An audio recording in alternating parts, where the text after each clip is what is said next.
12 del día con 5 minutos le contábamos de las cifras de personas contagiadas de COVID-19 que ha registrado una leve tendencia al aumento si se compara además con cifras de semanas anteriores, alcanzando 32% de alza aquí en la región metropolitana, mientras que en Aysén lidera con un incremento de 82% de casos activos. Queremos conversar sobre este tema. Estamos con la directora del Departamento de Salud Pública de la Universidad de Talca, Erika Retamal. Gracias por el contacto, Erika. Gracias a ustedes por contactarnos. Buenas tardes. Buenos días Buenas tardes ya, ¿verdad? Erika, bueno, estábamos viendo recién el balance del día de hoy con un aumento de casos en casos nuevos, ¿no? Respecto a una semana atrás, a 2 semanas atrás también hay cierta tendencia. ¿En qué momento estamos después de haber visto este descenso en las últimas semanas, Erika? Bueno, claramente veníamos en un descenso, pero ya hace una semana como que nos empezamos a estancar. Y ahora lo que estamos viendo es un ascenso, un aumento en los casos, un aumento en la positividad de los exámenes, tanto PCR como test de antígeno, y además un incremento en el R efectivo, ¿verdad? Este R efectivo que nos indica el potencial de propagación del virus. Entonces, si es sobre 1, y en estos momentos la mayoría de las regiones están sobre 1, hay mayor posibilidad de expansión de la pandemia, es decir, que empecemos a aumentar los casos. Entonces, en ese momento nos encontramos. ¿Y eso por qué tiene una causa? Esto va siendo, me imagino que quizás algunas medidas de apertura, pero que comenzamos ya a ver un par de meses. ¿Ese es el desfase que puede ir provocando esta alza? Claro, tenemos que analizar también siempre lo que está pasando fuera de nuestras fronteras, ¿verdad? En Europa vimos que cuando empezó a ser predominante la variante Omicron BA2, también hubo una alza de casos. En estos momentos en el país, la mayoría de la variante circulante es Omicron, y dentro de esta Omicron la mayoría es la BA2. Nosotros empezamos en enero más o menos teníamos la BA1 circulando, la Omicron BA1, pero ahora tenemos esta variante Omicron BA2. A eso se suma el mayor relajo en las medidas sanitarias, ¿verdad? Como que no hubo un retorno a la presencialidad, tanto de los establecimientos escolares como de la mayoría de los trabajos. Entonces esto también nos va haciendo mucho más fácil el riesgo de contagio. Ajá. ¿Eso significa, Erika, que vamos a enfrentar una nueva ola con esas características o no necesariamente? Bueno, lo que se ve en estos momentos, lo que podemos afirmar, que estamos en un periodo de expansión, estamos iniciando un periodo de expansión de la pandemia, pero recordemos que todo esto depende mucho de las medidas que se tomen para el freno. Esa es la idea de tener medidas de prevención, ¿verdad? Entonces, depende mucho de las medidas que tome la autoridad sanitaria y también de las medidas que en forma individual nosotras como ciudadanos tomemos. Estar al día en la vacunación, insistir en la ventilación, ya que algo que nos va a costar mucho porque está helado y todo eso, y tener ventanas abiertas ya se nos complica, pero insistir que es un mecanismo muy importante es la ventilación, y lo otro, el uso correcto de mascarillas. Eso, tiene mucho sentido con lo que señalaba, con lo que pasa al otro lado del mundo, incluso en otras regiones que son más frías, ¿no? Eso podría ser como una buena manera de ir viendo qué es lo que puede pasar en la zona centro en general, que ahora está ya con temperaturas más frías respecto a meses anteriores, y que sí se ha vivido más en el sur, por ejemplo. También se puede ir como corriendo esta positividad más alta desde el sur hacia el norte.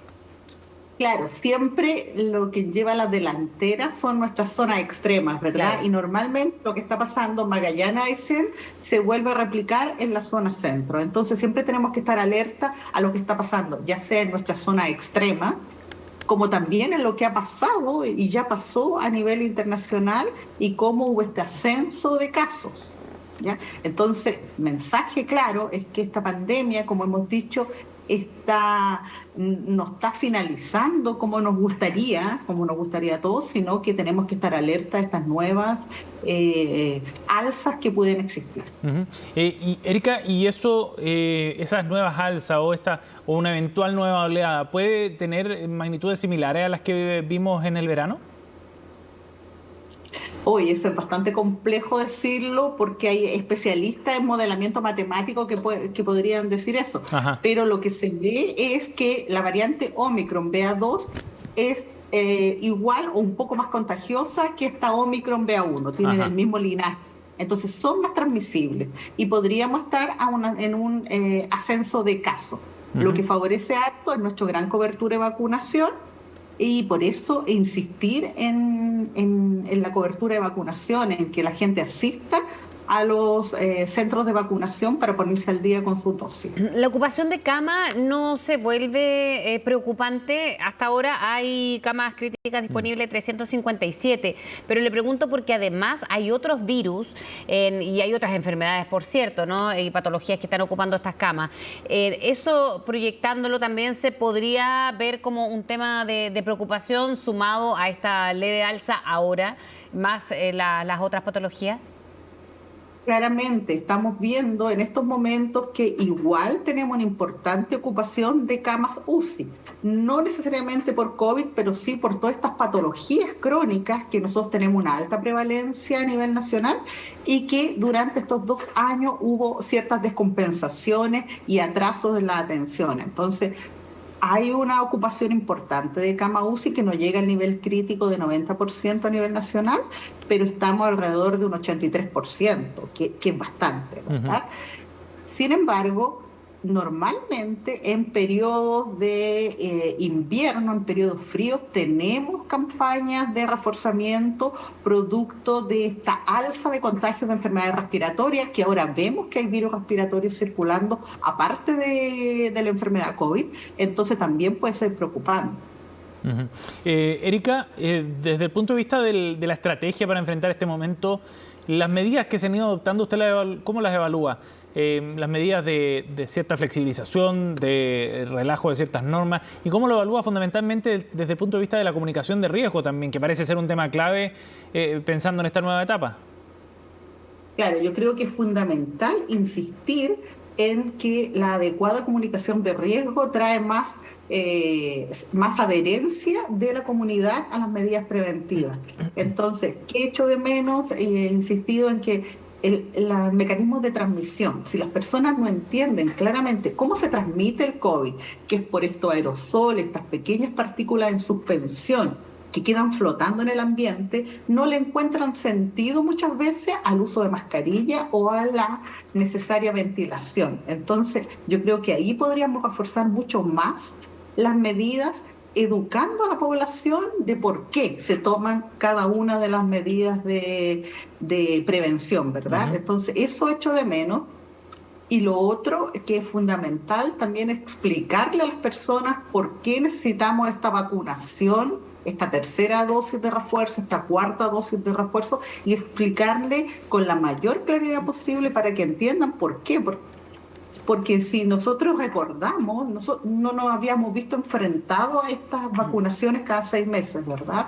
Entonces también insistir en eso. Y eso se hace con una adecuada comunicación de riesgo que es fundamental. ¿Y eso cómo ha visto usted la comunicación de riesgo? Porque, por ejemplo, este fin de semana se retomaron algunas actividades en municipalidades de vacunación, precisamente en horarios para llegar a más gente. ¿Por ahí tiene que ir enfocado? Le pregunto porque en un principio también se criticó la comunicación de riesgo, de lo que se llevaba o cómo se estaba llevando la pandemia comunicacionalmente, de hecho. Claro, creo que es fundamental acercar a la comunidad la vacunación, eso es un hecho fundamental.